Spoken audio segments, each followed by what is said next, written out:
মিডিয়ার সংকট, রাজনৈতিক অবস্থা, কিভাবে জাতীয়তাবাদী বা বাংলাদেশপন্থী মানুষের উত্থান হওয়া প্রয়োজন, আমরা কেন পিছিয়ে পড়ছি বা আমাদের বাংলাদেশ কেন বারবার ধাক্কা খাচ্ছে, যে বেগম জিয়া আমার বক্তব্য পিনপতন নীরবতায় শুনলেন এবং সাথে সাথে তিনি তার সাবেক তথ্যমন্ত্রীকে ধরলেন যে কেন এরকম হচ্ছে। আসলে একটা ঘটনা বলি, বিএনপি চেয়ারপারসন বেগম খালেদা জিয়ার সঙ্গে আমি 3বার মিট করেছিলাম। প্রথমবার আমি গিয়েছিলাম সাংবাদিক শফিক রেহমানের একটি দলের সঙ্গে। দ্বিতীয়বার গেলাম যখন আমি ডিউজে ঢাকা সাংবাদিক ইউনিয়নে নির্বাহী সদস্য নির্বাচিত হলাম, তখন গেলাম। আর তৃতীয়বার হচ্ছে দিগন্ত টিভি বন্ধ হওয়ার সময়। তো আমি যখন ডিউজের নির্বাচিত প্রতিনিধি হিসেবে ম্যাডামের সঙ্গে দেখা করতে গেলাম, তখন আমার সঙ্গে অন্য সাংবাদিকরাও গিয়েছিলেন যারা ভোটে নির্বাচিত হলেন তারা। তো যাওয়ার পরে প্রত্যেকের জায়গা থেকে কথা বললেন। তো আমাকেও সময় দেওয়া হলো 5 মিনিট। তো আমি শুরুই করলাম যে আল মাহমুদের তৃষিত জলধি উপন্যাসের চুম্বক অংশ দিয়ে। আমাদের সবার প্রিয় কবি এবং লেখক আল মাহমুদের একটা চমৎকার গল্প আছে প্রেসিডেন্ট জিয়াউর রহমানকে নিয়ে। এই গল্পটার নাম হচ্ছে তৃষিত জলধি। জিয়াউর রহমান প্রতি বছরই যখন প্রেসিডেন্ট ছিলেন হিজবুল বাহার নামে একটা নৌবিহার করতেন। সেখানে যারা স্ট্যান্ড করত, বোর্ড স্ট্যান্ড, আগে তো স্ট্যান্ড পদ্ধতি ছিল, তাদেরকে নিয়ে তিনি এই নৌ সফরটি করতেন। বঙ্গোপসাগরেই এই সফর করতেন। তো আল মাহমুদকেও একটা সফরে তিনি আমন্ত্রণ জানিয়েছিলেন। ওই সফর সঙ্গী হয়েছিলেন আমাদের কবি। জিয়াউর রহমানের সঙ্গে আল মাহমুদের যে স্মৃতিচারণ, মুখোমুখি বসে কথা বলার অভিজ্ঞতা এবং সমুদ্র নিয়ে প্রেসিডেন্ট জিয়াউর রহমানের যে অসাধারণ ভাবনা, সেই ভাবনাটা ওই তৃষিত জলধি গল্পে তুলে ধরা হয়। আমি ম্যাডামের সামনে যখন বক্তব্য দেওয়া শুরু করি তখন ওই গল্পটা আগে তুলে ধরি। এরপর সামগ্রিক পরিস্থিতি, আমাদের মিডিয়ার সংকট, রাজনৈতিক অবস্থা, কিভাবে জাতীয়তাবাদী বা বাংলাদেশপন্থী মানুষের উত্থান হওয়া প্রয়োজন, আমরা কেন পিছিয়ে পড়ছি বা আমাদের বাংলাদেশ কেন বারবার ধাক্কা খাচ্ছে, এই বিষয়গুলো তুলে ধরেছিলাম। তিনি মন্ত্রমুগ্ধের মতো 5 মিনিট শুনলেন।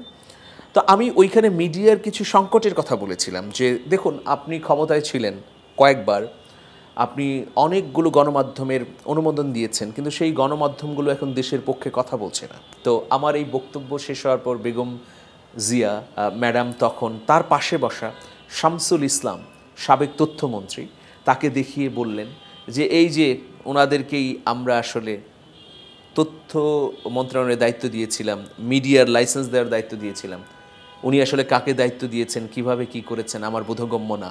তাদের ব্যর্থতার কারণে আজকে গোটা জাতি ভুক্তভোগী।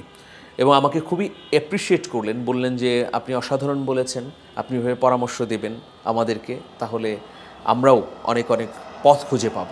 তো এটা আমার একটা সাংবাদিকতার জীবনে গুরুত্বপূর্ণ অভিজ্ঞতা যে বেগম জিয়া আমার বক্তব্য পিনপতন নীরবতায় শুনলেন, আপ্লুত হলেন, আমাকে আহ্বান জানালেন যে আপনি এই কথাগুলো বলতে থাকুন এবং আমাদের সহযোগিতা করুন।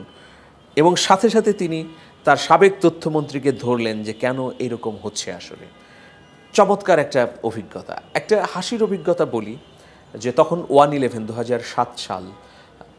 আপনারা জানেন যে প্রেসিডেন্টের সংবাদ কাভার করতে হলে এসএসএফের পাশ লাগে এবং নিরাপত্তা হিসেবে এসএসএফ থাকে। তো এটা হোটেল শেরাটনে একটা অনুষ্ঠান ছিল। তো সেখানে আমরা প্রবেশ করেছি, মানে আমি এবং ক্যামেরাম্যান। আমি তখন বৈশাখী টিভিতে রিপোর্টার হিসেবে কাজ করছি। তো আমার ক্যামেরাম্যান শুধু ক্যামেরা নিয়েছে, আমি ট্রাইপড নিয়েছি, কিন্তু আসলে ভুলক্রমে গাড়ি থেকে মাইক্রোফোন নেওয়া হয়নি। আমরা সবাই জানি যে যারা টিভিতে কাজ করি যে আমরা মাইক্রোফোনকে কিন্তু বুম বলি। হ্যাঁ, তো আমি গাড়ি থেকে নামলাম, ক্যামেরাম্যান আমার পেছনে পেছনে, একটু ভেতরে গেলাম, তখন এসএসএফের নিরাপত্তা বেষ্টনী। তো আমি একটু লাউডলি বললাম যে সমীর ভাই, আপনি বুম কেন আনেননি? তো এই বুম শব্দটা উচ্চারণের সঙ্গে সঙ্গে এসএসএফ আমাদের ঘিরে ধরলো, বিশেষ করে আমাকে, যে এখানে আমি আবার কোনো বুম নিয়ে আসছি কিনা। তখন প্রেসিডেন্ট হচ্ছেন অধ্যাপক ইয়াজউদ্দিন আহমেদ। তো তার অনুষ্ঠানই আমি কাভার করতে গিয়েছিলাম।